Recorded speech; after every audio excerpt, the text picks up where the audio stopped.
Very good morning to you. Welcome to the West Ham Voice on a Friday morning. It's the end of another week, and it's the end of another week where we haven't signed any more players.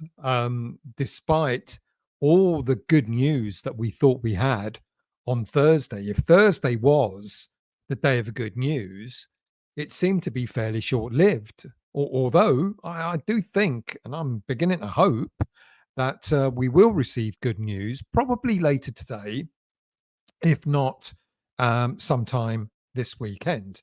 And I'll come to that in a moment. Obviously, that's regarding Crysencio Summerville. Look, if you're new to the channel, I do apologize for repeating myself.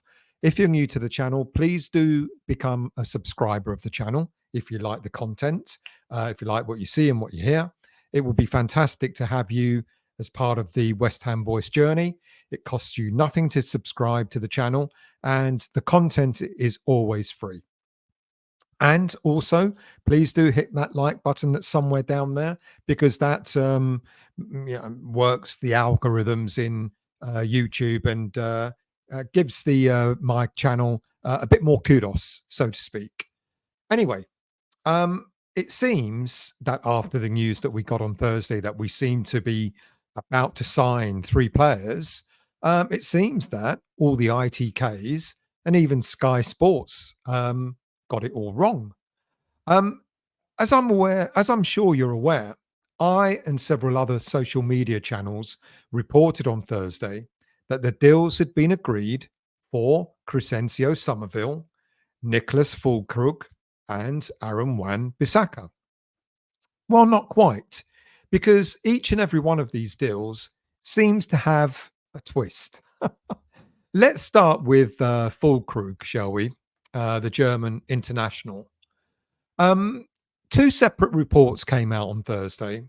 One suggested that Tim Steidten was on his way to Germany from America to help close the deal. And the other was that the player himself had been booked in a private jet to come to London so he could have his medical. Well, both stories suggested that an agreement had been made between clubs and the player with the player as well, with all personal terms agreed. Now, I've got no idea if Steidten did fly to Germany from the USA, but one thing we do know is that the player himself wasn't in Germany. He was in pre-season training camp in Switzerland with the rest of the Borussia Dortmund squad. So no point in Steidten flying off to Germany then. So what? What went on? What is going on?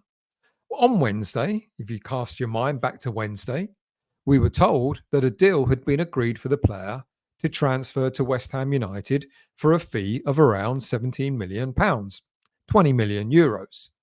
And that negotiations with the player would match his current salary of around £100,000 a week.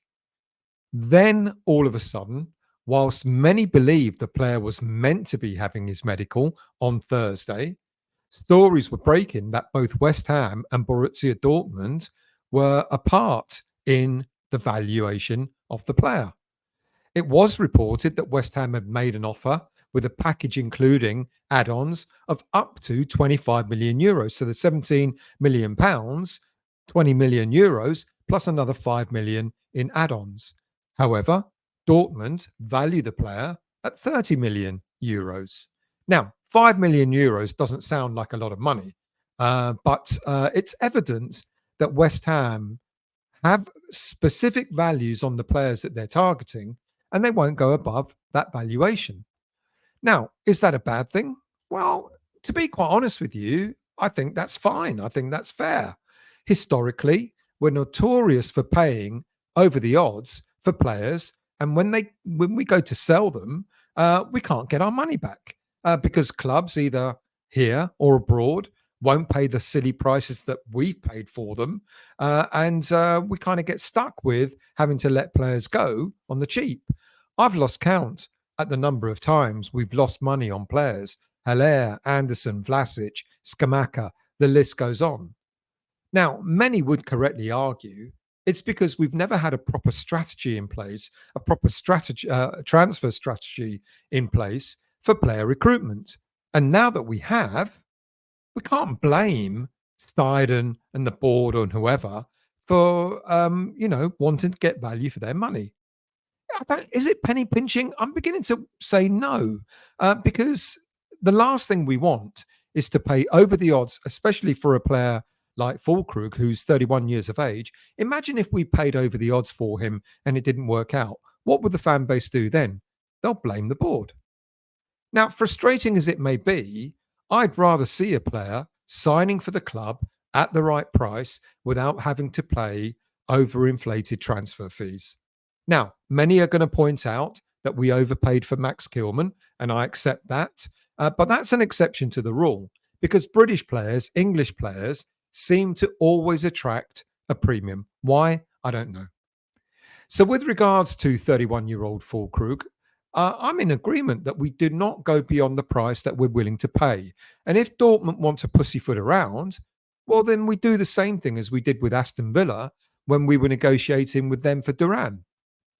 I'll get to that particular player in a moment. Now, pundits believe that a compromise will be reached where West Ham might increase the value of the add-ons and the deal might get to something like 26, 27 million euros, including those add-ons, and the deal will be done. German coach Julian Nagelsmann has also gotten in on the debate, encouraging Fulkrug to sign for West Ham as he believes the player is likely to get more game time at our club, which will result in improving his chances of staying part of the German squad in the future. Well, that's all very well, but first and foremost, we have to believe that Fulkrug is right for West Ham at the right price, and his performance. And if his performances are rewarded by international caps, then all fair and well. So there's no clear answer with Fulkrug at this moment in time. It's Friday morning. I dare say by afternoon or late morning or this evening, we might get further updates on that particular player. Right, moving on to John Duran, who some believe the transfer story is not quite dead and buried just yet. Late on Thursday evening, it had been suggested that the issues with the Fulkrug deal have yet again opened the door for a possible return to target John Duran. Now, there was another story apparently suggesting that Aston Villa have softened their demands on the £40 million price tag they have on the striker and are now said to be interested in a deal that will be around £30 million. Now, I don't know how accurate this is, and I'll tell you for why. Because the last deal, the last offer we made for the player was in the region of around £32 million plus add-ons. So why on earth would Aston Villa now want to accept a bid that's already been made, a lower bid to the one that's already been made? It doesn't make sense. Now, look, there is a sense that West Ham seem to are quite content to get either Fulkrug or Duran over the line. There's a belief that the club belief that both players can fit into Lopetegui's style of system. That they all have their attributes, they all have their pros and cons, despite the fact that they're both very different types of footballers. Now, I couldn't hand on heart tell you at this moment in time which deal is likely to be completed. But all I can do is offer you a bit of an insight into their playing styles, and you can see for yourselves the differences. Now, I said both players have got merits. Fulkrug, old-fashioned target man who would feed off players around him, such as Kudus, Paqueta, Summerville, Bowen, etc. And at the same time, I can see a massive appeal in a player like Duran, who will be similar to players like Kudus and Paqueta and Summerville, got similar sort of traits to those sorts of players. So you've got a traditional type player, you've got someone that's going to be a little bit more versatile, that will play in and around the other type of players that West Ham United have got. There is, of course, the obvious difference between the two players, and that's age. You know, Fulkrug, at 31 years of age, wouldn't have any sell-on value. But do we accept that? So long as we do accept it, so long as we get him for a small fee. But if we're starting to look at a 30 million euros fee, then all of a sudden, him being at the age of 31, despite no matter how good he is not beginning to look like bargain for value for money. Duran, of course, only 20 years of age. Yes, he's got a long way to go in terms of becoming that, Fulkrug has proven himself. Fulkrug has played, in Champions League final. He's played in internationals, etc. You can see he's a tried and tested centre forward. There's a bit of a gamble with Duran at the age of 20. Despite, apart from the fact that he's very creative, he'll fit in alongside all the other creative players at West Ham. He's still learning his trade, and it might not work out. It might turn out that he'd be a dud. We don't know. But I think, both players have got the attributes that will fit in well at West Ham United. Like I said, I don't believe for a minute that Aston Villa are going to reduce their fee for Duran down to £30 million. But I do kind of still think that there's a small chance, or maybe a more than a small chance, that we could actually, if we go back in for him, we could get something over the line. I guess we just have to wait and see, because at this moment in time, like I said at the beginning of the show, even the ITKs can't call this one. All right. What about Crysencio Summerville? Well, he did have his medical, his first part of his medical, on Thursday. So then, what's this rumor about? There are issues with the deal. There's no way on earth that Leeds United are going to allow one of their players to go on to have a medical if things are not agreed between both clubs. And my understanding is that has been done. There's an agreement, £25 million, 5 million add-ons, an additional 4 million for international appearances, and so on and so forth. Now, my understanding of the niggle, the slight issue that needs to be resolved, is all about the player's contract in terms of how long that contract is going to be for. Now, look, from what we can see, most players coming into West Ham United are usually given a 5-year deal. I believe that Max Kilman was given a 5-year deal. We extended Jared Bowen's contract by 5 years. And I think Guilherme, I understand Guilherme has also got a 5-year deal. So I think it's only about sort of, smoothing out the edges of the contract. And I don't think there's anything more to it than that.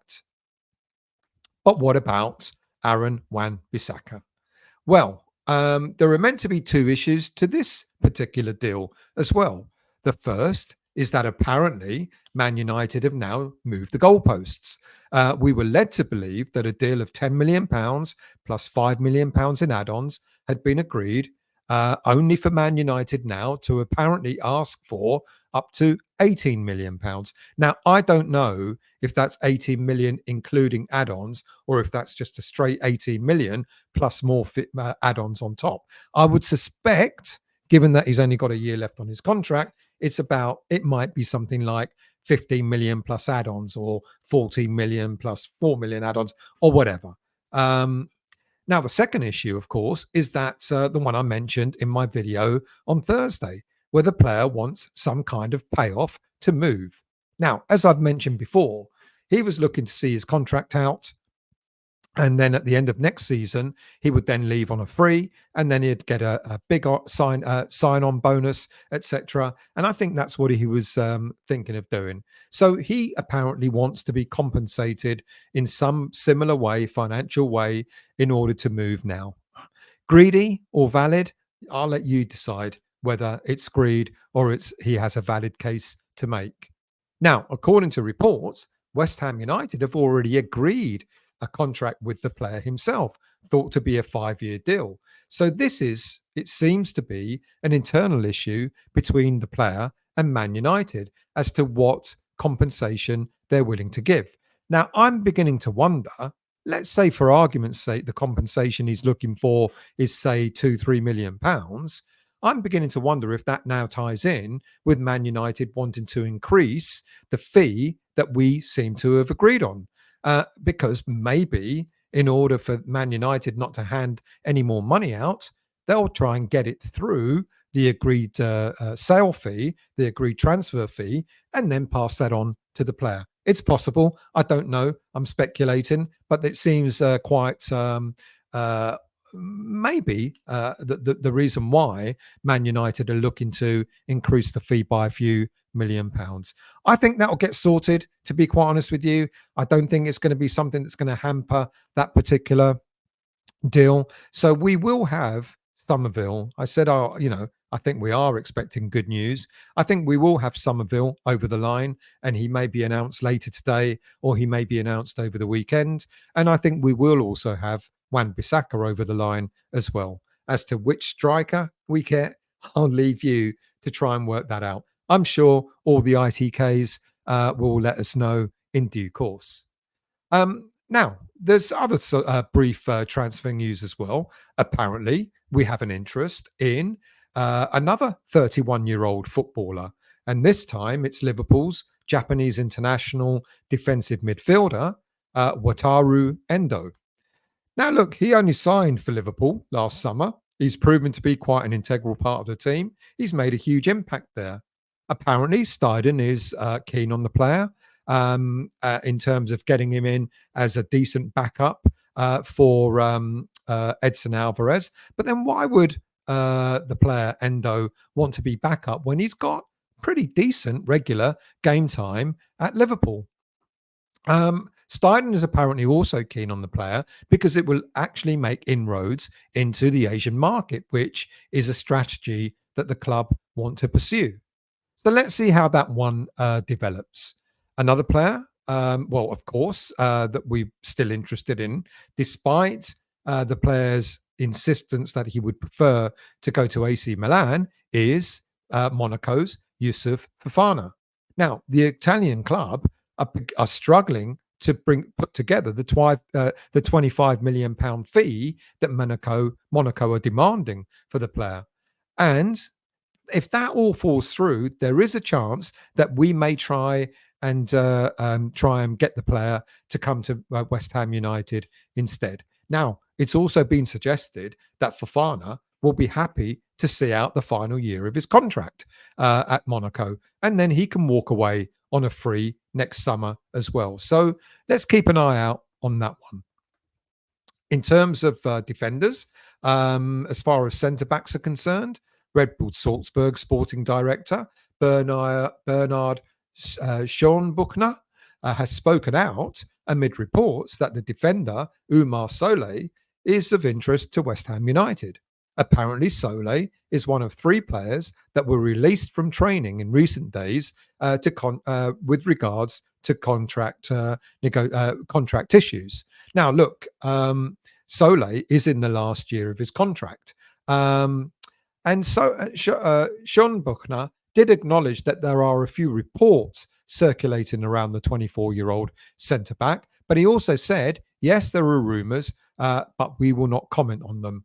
And there are certainly 1 or 2 things going on, he went on to say, but there is currently nothing major to report in terms of contracts. Is Solet a realistic target for West Ham? Look, at round about £15 million, 15 million euros, he certainly would be a much cheaper option to some of the other centre-backs that we've been linked with. But would he be as good? He's certainly he's a decent player. He's got a decent defensive positioning. He's composed under pressure, and he's good at with the ball at his feet. He can distribute the ball well, but only in short distances. And he has shown decent leadership skills at the club as well. However, he's got an aggressive approach to his style of defending, which can lead to unnecessary fouls in dangerous areas. He's not blessed with a lot of speed, and his long-range passing isn't great either. And apparently, he lacks concentration at times and tends to make rash decisions when under pressure. Now, I might be doing him a disservice here, but when I research players, I'm looking at their scouting reports, and I can only tell you what they tell me. And finally, of course, we've got one more central defender that we're still being linked to, Jean-Claire Todibo. This story won't go away. Just like Fofana, The player is being chased by an Italian club, this time Juventus, and the player himself would prefer to move to that club. Look, Juventus, AC Milan, they're offering European football, etc. And I understand that. We can't compete with that. But just like AC Milan with the Fofana issue, Juve cannot afford the package that needs the demanding. Look, it's a loan, but it's a loan with an obligation to buy of around 35 billion euros. Now, that means, again, if Juve cannot get their act together, then maybe that might leave the door open for us. Look, my gut says that we will get the deals for a striker. We will get the deal for Wan-Bissaka and Summerville out of the way first. Get those out of the way over the next few days, and then we can focus on, in a way, getting another central midfielder in. Would be a bit of a luxury. But all right, maybe necessary, but it might mean, should I say, that quite possibly we might be looking to sell one or two players, and maybe James Ward-Prowse, Thomas Soucek could be players that we'll be looking to move on if we get another central midfielder in.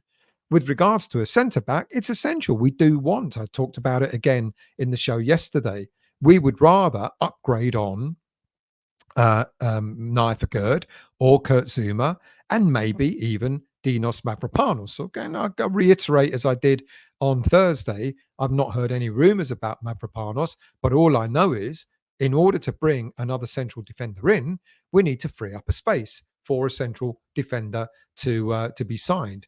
Now, the Solet deal doesn't really sound like any much better than what we've got.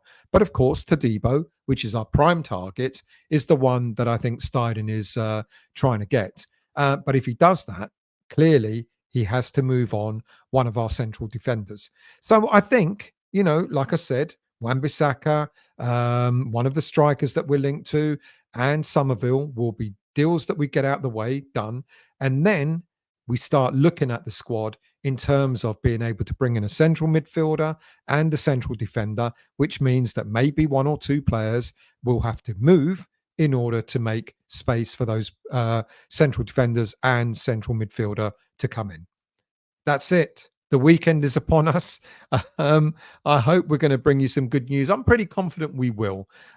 Just do hang tight. We've still got the whole of August to go for all these transfer rumors. If we can get these three players through the door, then we can relax and then see what happens for the rest of the month.